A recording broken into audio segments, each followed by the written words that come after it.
নমস্কার, বইবাগুন চ্যানেলে আপনাদের স্বাগত।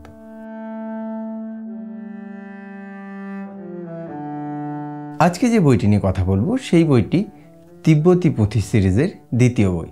যেহেতু আমি তিব্বতী পুঁথি শুরু করেছি তাই ভাবলাম যে এর পরের যে দুটি সিরিজের বই আছে সেই দুটি সিরিজের বই নিয়েও আপনাদের সাথে কথা বলা যাক। আমার যে নেক্সট ভিডিওটি হবে সেই ভিডিওটিতে আমি লুসিফারের উপাসক নিয়ে কথা বলবো। আজকে কথা বলা যাক তিব্বতী সিরিজের এই দ্বিতীয় বইটি কুঞ্চেন লামার করটি নিয়ে।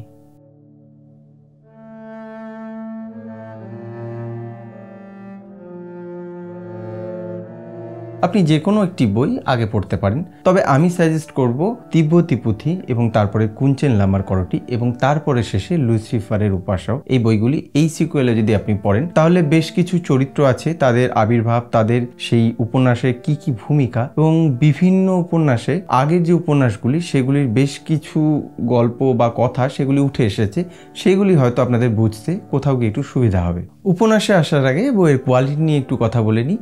বইটি বসাক থেকে প্রকাশিত এবং বসাক থেকে প্রকাশিত বইয়ের কোয়ালিটি বেশ ভালো হয়। অন্তত যারা আপনারা বসাকের বই পড়েন তারা এটি খুব ভালো মতন জানেন। বইটি একটি হার্ড কভারের বই। বইটির পৃষ্ঠা সংখ্যা 192। বইটির মূল্য রাখা হয়েছে 280 টাকা। এবার আসা যাক উপন্যাসের কথায়। তিব্বতী পুঁথি শুরু হয় বিনয়বাবুর সপরিবারে কাঠমান্ডু যাত্রা নিয়ে।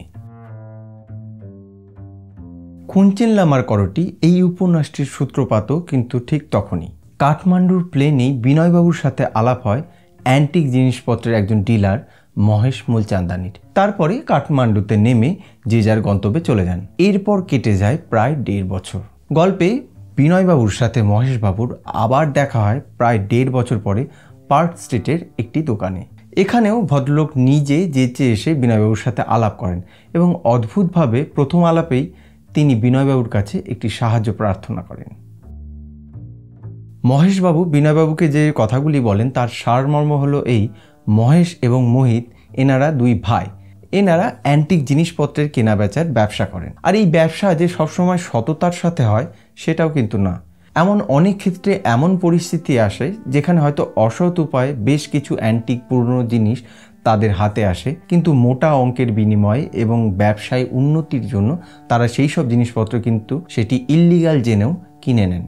এরকমই একটি ঘটনা মহেশবাবু বিনয়বাবুকে বলেন। কলকাতার এক তান্ত্রিক নিগমানন্দ মহারাজ, তিনি বেশ কিছুদিন আগে মহেশবাবুর সাথে ফোনে যোগাযোগ করেন। তিনি বলেন যে তার একটি তান্ত্রিক উপাচারের জন্য তার বেশ কিছু জিনিসপত্রের দরকার হবে। জিনিসগুলি কিন্তু বেশ দুষ্প্রাপ্য। তিনি মহেশবাবুকে বলেন যে তিনি যদি সেই জিনিসগুলি তাকে সংগ্রহ করে দেন তিনি মোটা অঙ্কের কিন্তু তার বদলে পারিশ্রমিক দেবেন। এই উপাচারের জিনিসগুলির মধ্যে বেশ কিছু কিন্তু অদ্ভুত জিনিস ছিল এবং তার মধ্যে একটি ছিল নরকপাল। আর তিনি যেসব জিনিসপত্র চেয়েছেন এই সবকটি জিনিসই মারণ অভিচারে ব্যবহৃত হয়। মহেশবাবু কমল মালহোত্রা নামের একজনকে দিয়ে এই জিনিসগুলি সংগ্রহ করেন। কমলবাবু আবার তার দুজন বিশ্বস্ত সহচর সুলেমান এবং চরণজিৎকে দিয়ে এই সব জিনিসপত্রগুলো সংগ্রহ করায়। জানা যায় যে সুলেমান এবং চরণজিৎ ভারত এবং তিব্বতের মধ্যে অবস্থিত একটি অত্যন্ত গোপন বৌদ্ধ মনেস্ট্রিতে গিয়ে পথভ্রষ্ট পথিক সেজে এই নরকপালটি চুরি করে নিয়ে আসে। আয়তনে এই নরকপালটি কিন্তু সাধারণ নরকপালের থেকে অত্যন্ত বড় এবং অস্বাভাবিক। আপাত দৃষ্টিতে এটি দেখলেই কিন্তু বোঝা যায় যে এটি কিন্তু যে কোনো সাধারণ মানুষের নরকপাল নয়। এবার আসা যাক গল্পের ক্লাইম্যাক্সে। মহেশবাবু এই নরকপালটি হাতে পাওয়ার পরেই তিনি সেই তান্ত্রিককে সেই নরকপালটি দিয়ে আসেন। পরের দিনে তিনি খবর পান যে সেই তান্ত্রিক সেই উপাচার করতে গিয়ে একটি ঘরের ভেতরে আশ্চর্যজনকভাবে খুন হয়েছে এবং তার থেকেও বড় ব্যাপার, আশ্চর্যজনকভাবে সেই নরকপালটি কোন এক দৈবিক জাদুতে যেন মহেশবাবুর কাছে আবার ফিরে এসেছে।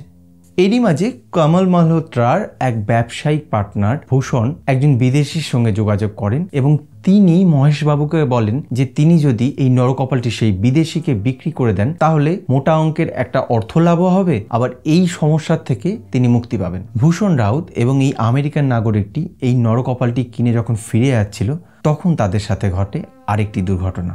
সেই দুর্ঘটনাতেই এই দুইজন প্রাণ হারায় এবং আবারও আশ্চর্যভাবে এই নরকপালটি মহেশবাবুর কাছে ফিরে আসে। এইবার মহেশবাবু রীতিমতো ভয় পেয়ে যান এবং তারপরেই তিনি সাহায্য চান বিনয়বাবুর। এরই মধ্যে একটি আশ্চর্য ঘটনা ঘটে। এই চুরির সাথে যারা জড়িত ছিলেন মহেশবাবু, কমলবাবু, সুলেমান, চরণজিৎ প্রত্যেকেই রাতের বেলা দুঃস্বপ্নে একজন করটিবিহীন লামাকে দেখতে পায়। এই উপন্যাসে এই ঘটনাগুলির সাথে সাথেই প্যারালালি 1965 সালের নন্দা দেবী পর্বতের একটি গোপন অভিযানের কথা লেখা রয়েছে, যে গোপন অভিযানের উদ্দেশ্য আপাত দৃষ্টিতে চীনের উপরে গোপন নজর রাখা হলেও সেই অভিযানের প্রত্যেকেই জানতো যে সেইটি কিন্তু এই অভিযানের আসল কারণ নয়।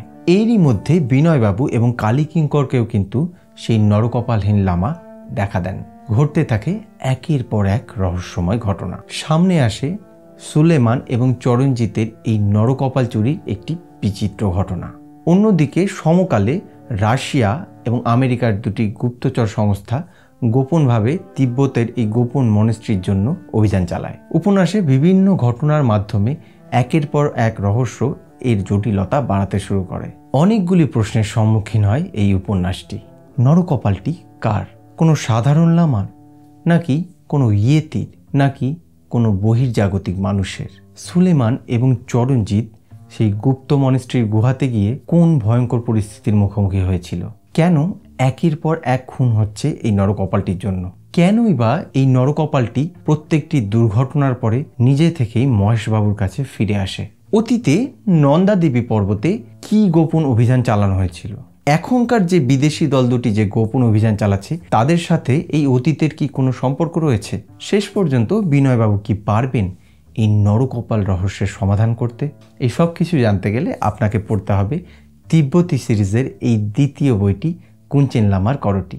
শ্যামলবাবুর লেখা তিব্বতী পুঁথি পড়ে আমার বেশ ভালো লেগেছিল, সেই জন্য এই সিরিজের এর পরে যে দুটি বই, এই কুঞ্চেন লামার করটি এবং লুসিফারের উপাসক, এই বই দুটি আমি সংগ্রহ করি। কুঞ্চেন লামার করটি পড়ে আমার বেশ ভালো লেগেছে।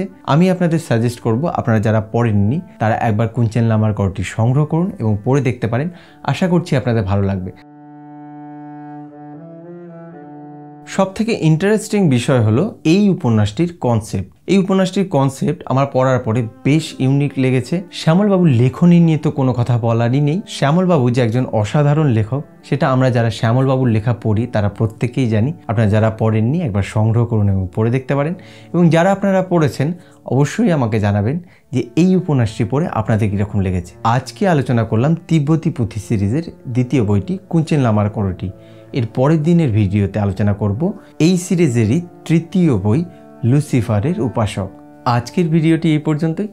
আবার আপনাদের সাথে দেখা হবে অন্য কোনো একদিন, অন্য কোনো একটি ভিডিও নিয়ে, অন্য কোনো একটি বই নিয়ে আমাদের এই চ্যানেলে। ভালো থাকবেন।